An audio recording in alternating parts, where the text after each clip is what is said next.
So you're new to Genshin, you do a 10 pull on the current banner, and you get 5-star Ayaka. Now what do you get with Ayaka besides wet socks and a big forehead? Well, Ayaka is a sword wielding cryo user, and she's phenomenal on freeze teams. I'm Kessie, Mango, whatever the hell you want to call me. And because not everybody is AR60 with 36-star Abyss, I make videos that I hope everybody can understand. And in this beginner guide video, we're going to talk about Ayaka. So if you do learn anything, please be sure to like, comment, subscribe, and let's get into this. So, all joking aside, not only is Ayaka known for her wet socks, but she is also known for doing a lot of cryo application and a lot with her normal and her charged attacks. Now, I do not have Ayaka. This is actually one of my mods accounts that is letting me use it, so thank you, Zach, for that. And like always, we are going to show the current build of the character that I am using. So, we have level 80 with nearly 2,000 attack, 52 over 128 on the crit, and energy recharge 131. For the weapon, we are using this one that took me 13 tries to say in the TikTok video, so I'm not going to try and say it here. For artifacts, we are running 4-piece Blizzard Strayer, C0, and talents are 5, 5, 6. So I do show the current character that I'm using because if you see a difference in your numbers as a new or beginner player or somebody new to Ayaka, then the difference might just be the artifact set, the levels. I just like getting that out of the way in case you're not hitting the same numbers. And with that being said, let's get to the domain to talk about her normal and charge attacks. Something else with Ayaka. She is from Inazuma. And if you have not done or have not gotten to Inazuma, you cannot ascend her. Inazuma is locked behind the Archon quest. So unless you are in Inazuma, you cannot ascend her. Okay, so her normal attacks, I believe are going to be 5. 1, 2, 3, 4, 5 with the flurry and that little dash at the end. And her charge attacks are going to be a flurry that are faster than the blink of an eye. So, there is something else that is special about Ayaka, and that is her sprint. Now, her sprint, she does kind of go into this ice mode where she's sprinting around, but when she pops up, her normal and charge attacks are infused with cryo. So that is what I mean by she has a lot of cryo application. It does only last, I think, for 5 seconds, but then you just simply dash again and you get the cryo application back on her weapon.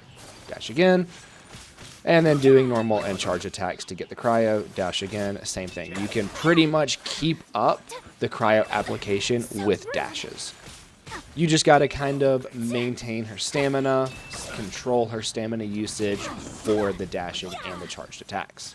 So something to notice with her sprinting, even if you are underground in the ice, you can still get hit. So do remember that. It's not like a dodge all kind of thing. You can still get hit if you are under the ice or under the ground in the sprint with the ice. And now for her skill. Her skill is going to do this field of cryo damage, and if your enemy is lighter or smaller, it is actually going to lift them off the ground. There is something else about her skill. She does get a passive upon ascending that when you use her skill afterwards, her normal and charged attacks will deal an additional 30% increased damage. So you want to use her skill as often as possible to keep up that increased damage. So if we use her skill, get some sprint in there to get the cryo application, we should be doing more normal and charged attack damage. And as soon as we can, we want to use that skill again to then get that increased damage back up. So you want to be using that skill as much as possible, always having it ready. So now for her burst. Her burst is going to do like a winter storm wind tunnel. And it is going to, as you can see, move forward and hit enemies along its path. Now, you see this guy trying to follow me and be sneaky? If it had hit him, it would have stopped. So with Ayaka's burst, I said that if it hits a larger enemy, it will not push through them like smaller enemies. It'll actually stop and attack them. And we're going to show that with this Ruin Guard. So if we use her burst, you see it has just hit the Ruin Guard and it has stayed there, constantly hitting him, constantly doing damage. It did not continue through him like it was the smaller enemies.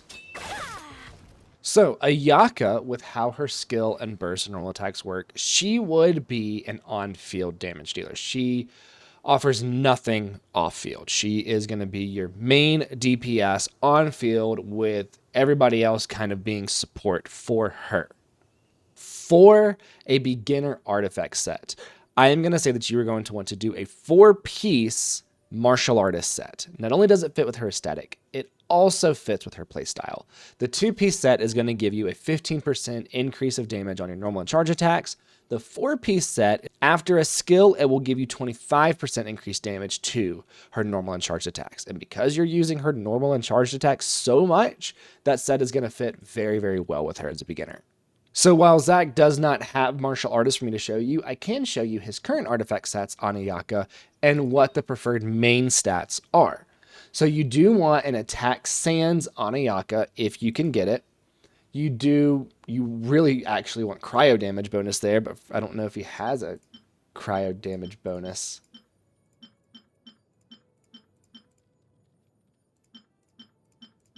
Nope, he does not have a cryo damage bonus. So that explains why he's been so mad at his domain runs recently. So you do want cryo damage bonus as the main stat on Goblet if you can. If not, then doing an attack percent will be okay, if it gets you the martial artist 4-piece set. For your circlet, crit rate or crit damage, preferably crit damage, because of cryo resonance, which again we'll talk about whenever we get to the party. Also, if you are using Harbinger of Dawn, you will be getting crit rate if you can keep your HP up, which again can be really, really good. So that way you can do crit damage here. But I think he did crit rate just to get the Blizzard Strayer set. That leads us into the weapons. The Amanoma Kageuchi is her best free-to-play weapon. That is the 18th time I've tried to pronounce that sword, including the 13 times it took in the TikTok video.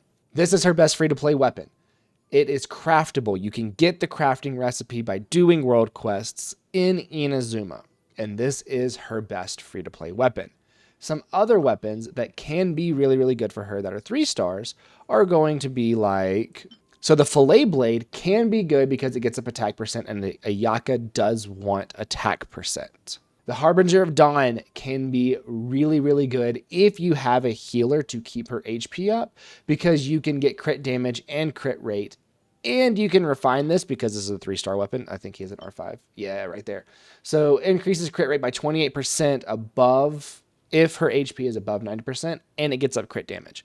This is probably going to be her best 3-star weapon because you're going to get crit damage and crit rate. And you'll have increased crit rate from cryo resonance, which we'll talk about when we get to the beginner-friendly parties.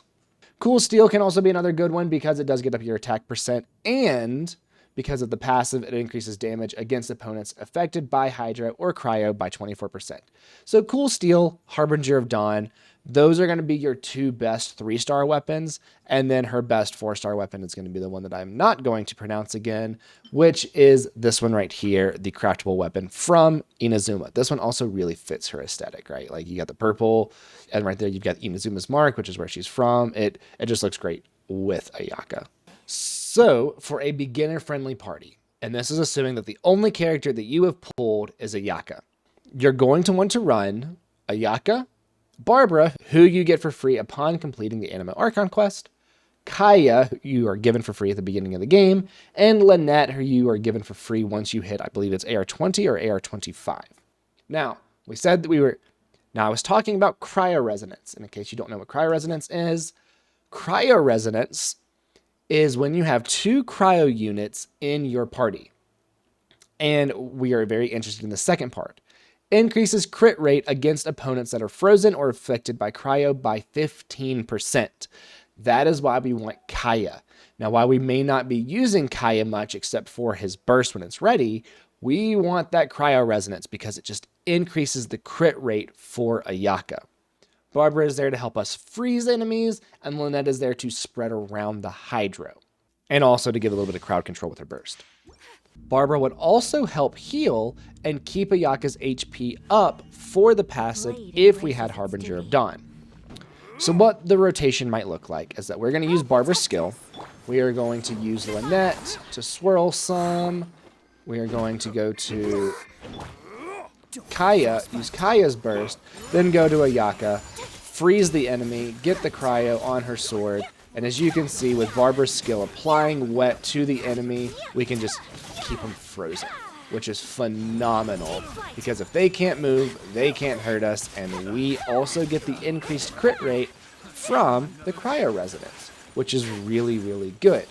So what we're going to do here is we're going to show like a more full rotation.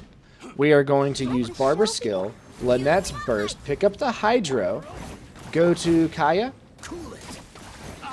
use his burst, Ayaka, and as you can see, we can just freeze stuff using Lynette's burst.